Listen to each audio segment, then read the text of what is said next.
Fernando Mondi back on News Radio 610 WIOD as we go deep into the heart of the Stone Zone with Donald Trump campaign insider and friend of this program, Roger Stone Jr. And Roger, who a lot of folks I know were saying was spouting conspiracy theories, curious to see if you feel like this weekend was a validation of sorts for a lot of your talk about what you say is major league health problems being experienced by Hillary Clinton. Roger Stone.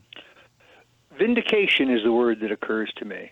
I mean, a formal statement put out by the Clinton campaign roughly 10 days ago attacked me by name as a right-wing conspiracy theorist. By the way, you notice when you're conservative, they call you right-wing, but when you're a liberal, they never call you left-wing. It's kind of odd. In any event, they accused me of hoking up the entire question of Hillary's health based on forged documents. I'm not even sure what they're talking about. I've never seen any documents about this. But in fact, all my observations about Hillary's health are based on my own two eyes. And now we have, even more. There's no question that she collapsed yesterday in 80-degree weather. It wasn't exactly stifling. And I think it proves that she has problems in terms of her mental clarity, her balance, and her stamina. But Roger, let me go by what Lyndon Johnson used to say, someone I know you've studied over the years. He said that successful campaigns ended up the next day in the hospital because the campaign and the candidate need to put every ounce of heart and soul into it. You know how taxing these exercises are. She appeared shortly thereafter on her own 2 feet, seemed to be well and fine and physically moving. Why is this just not an episode no different than we've seen on a very arduous campaign trail from candidates over the years? Because she's running for president of the United States, and because the election isn't tomorrow, it's almost 8 weeks from now. And her campaign style, the fact that she campaigns one day and takes 4 days off, she does very few public appearances. She's yet to do a full-fledged, all-out press conference. Those things add to the question. She could, of course, resolve this in the debates. I would point out that Trump insisted that the 90-minute debates have no commercial breaks, that the candidates stand at their podium and answer questions and participate wall to wall. So that is an opportunity for her to dispel this. Of course, she has to do it at least 3 times. But would that satisfy you, Roger, if she were to be able to go gavel to gavel in the 90-minute debates and show clarity of mind, physical strength, and ease in the process? Would you then say, perhaps I was wrong, perhaps she's not as sick as we suspected she might be? I'd have to see the entire presentation before I can tell you. There's very clearly an issue here, a legitimate issue here, and she has a problem. I don't think she's up to this. I mean, I'm sure you saw that video in which her head whips around like she's on in The Exorcist. I mean, I was just waiting for the green pea soup.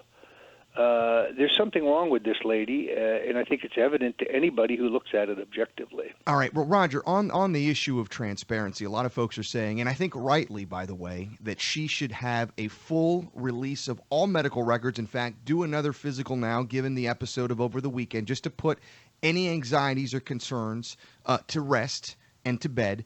Do you not feel that Donald Trump should abide by that same idea when it comes to his own medical records? I believe he's already said that if she'll put out her medical records, he'll put out his. I think it's a good idea for both of them. You want the President of the United States to be vital. You want the President of the United States to be with it. You want the President of the United States to be, on his or her game. We can't afford to have a president who doesn't have the physical stamina for the job. So, yes, I think that kind of disclosure would be good. Knowing Trump as long as I have, he's healthy as a horse. I mean, he is showing, for a guy who's 70 years old, he's showing extraordinary stamina on the trail, sometimes doing as many as 4 stops a day. We're speaking to Donald Trump insider Roger Stone Jr. Roger, a veteran of 9 presidential campaigns, dating all the way back to his first foray into the presidential politics. I think he was in the 64 Goldwater campaign, somewhere there, working his magic behind the scenes. Roger, in that spirit of transparency, you kind of broke with the campaign orthodoxy in suggesting that, yes, Donald Trump should release his tax returns. Hillary Clinton, as you know, since we had that conversation, has done so. Why hasn't Trump, and what do you think is holding back what you and I and others agree should be done in the interest of total transparency and good faith? Well, he has announced. I guess Mike Pence announced last week that Trump will release his tax returns. I mean, I was looking at it from a generic point of view based on history. I think failure to do so hurt Mitt Romney very badly, and therefore, yes, I think it would be advisable for Trump to release his tax returns. He's under an audit. I take him at his word. I don't think there's anything untoward or particularly newsworthy there. And the sooner he does it, I think the better. Roger, also want to ask you, because I know you and others have raised questions, and I'll be the first to admit that on the surface there are some legitimate questions about idea of pay for play with the Clinton Foundation, and I know that there's talk about a treasure trove of emails potentially being released by Julian Assange in the coming weeks. You've also hinted at that possibility. But Roger, I think sometimes it seems as if there's a false equivalence, and I'll tell you why.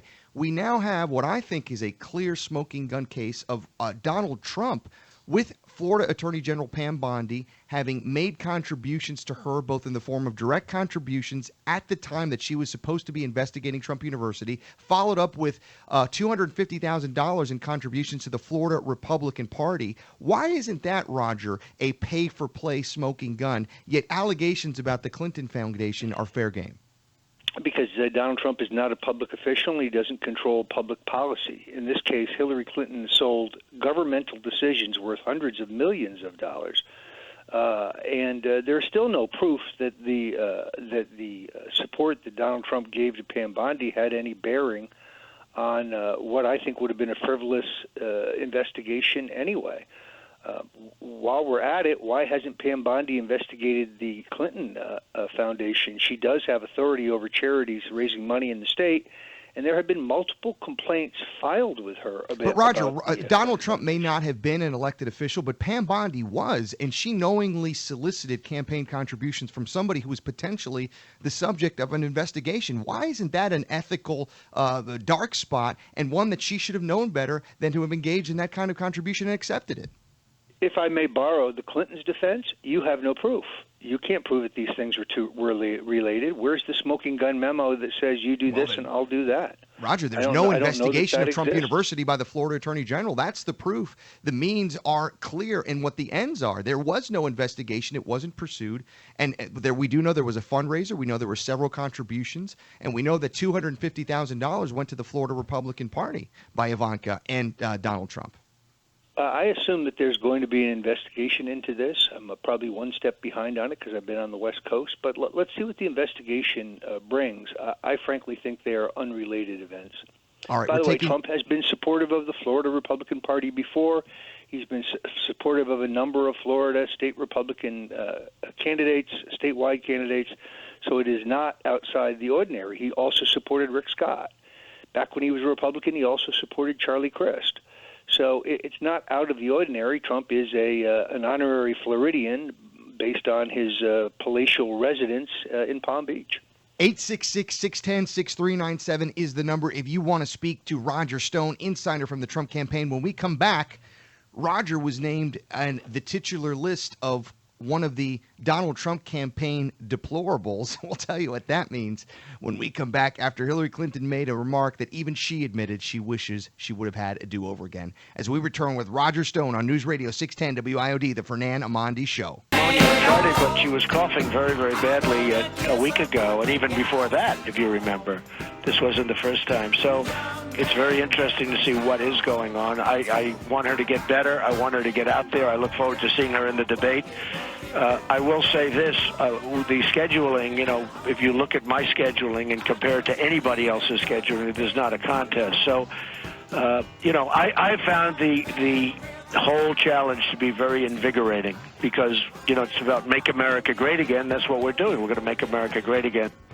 Fernand Amandi back with Roger Stone Jr. You can follow him at Roger J. Stone Jr., who says he is vindicated after what took place over the weekend where Hillary Clinton, diagnosed with pneumonia, had an episode going into her car, had to leave the 9/11 memorial a little bit earlier. Roger, the other incident that took place late on Friday, Hillary Clinton calling half of Trump's supporters a basket of deplorables, sounds like something that you are wearing proudly, as you are listed as one of the key deplorables. Can't even say the word on some of the memes going out this morning. Your reaction to those comments? Yeah, this reminds me somewhat of the gaff by Mitt Romney in which he denounced the 47%. It's one thing for Hillary Clinton to attack Donald Trump. It's something else for her to attack his supporters. This is like the worst form of elitism, and it's backfired. It's why she issued an apology ultimately, although it was only half an apology. But if being grouped with Alex Jones and Milo and the Trump children and others calls me a deplorable, so be it. I'll wear it.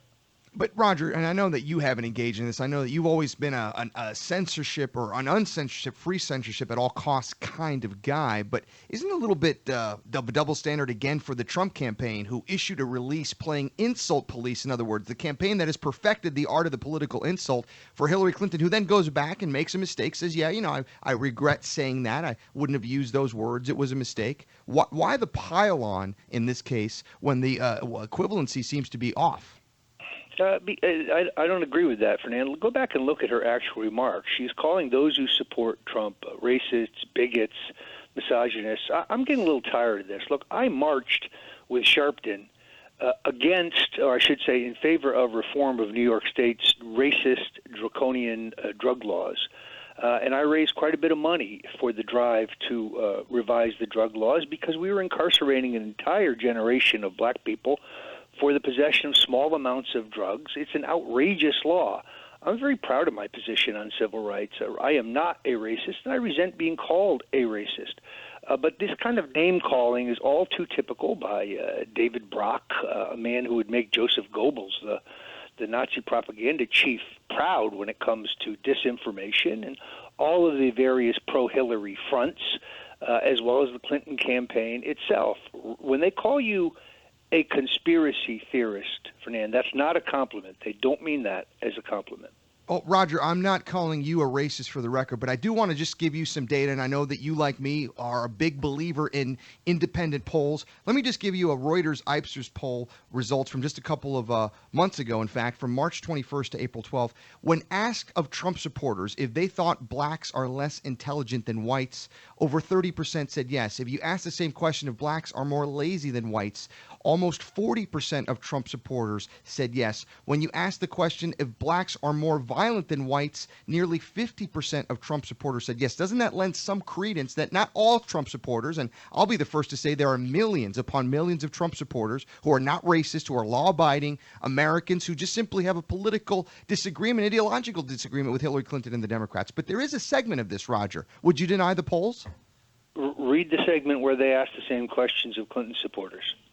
Could you read that to me? Yes, they do, and it's 20% of Clinton supporters, significantly less. But yes, to your point, there are Clinton supporters that respond in the affirmative, but much less of a percentage than Trump supporters.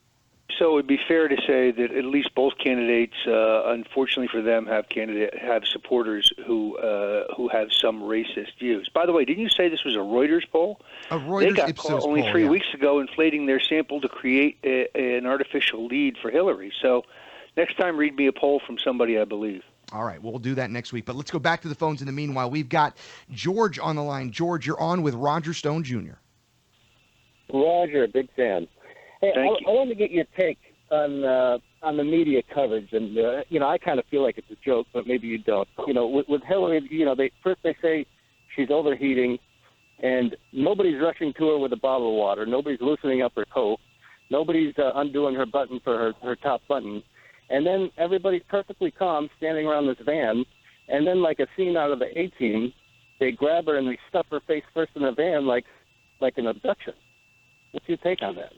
Yeah, also the reemergence of the African-American doctor who was seen at her elbow several weeks ago on all of her public appearances and then briefly disappeared when that was started to be pointed out in the mainstream media.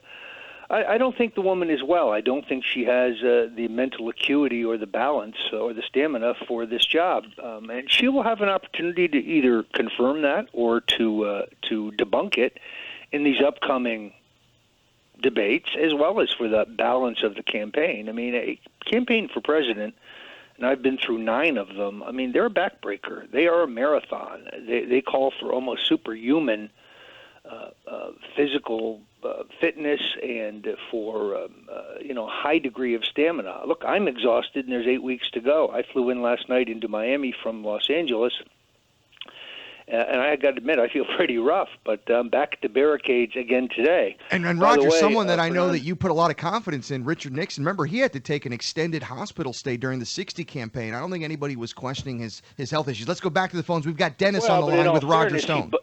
In all fairness, he bumped his knee on a car door and he developed a staph infection, which had to be attended to. That's an accident rather than an illness. Go ahead.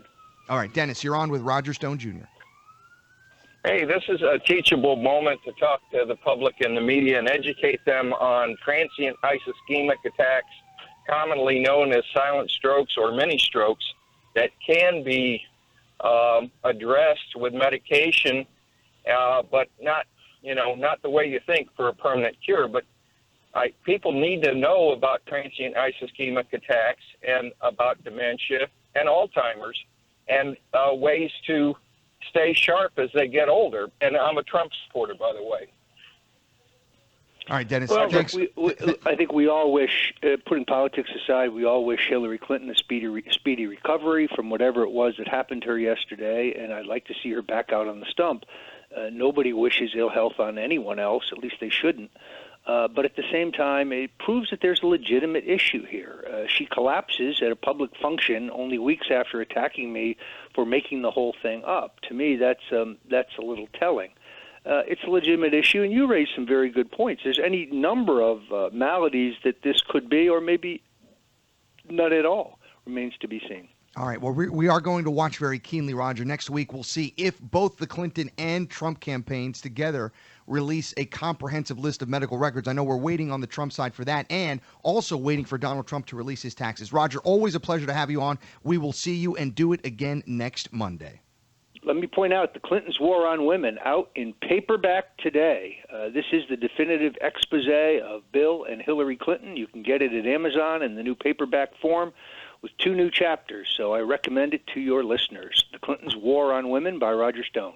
All right, there it is. Nice way to get that plug in there, Roger, at the end. All right, folks. I got to make a living somehow. Talk to you. All right, take care.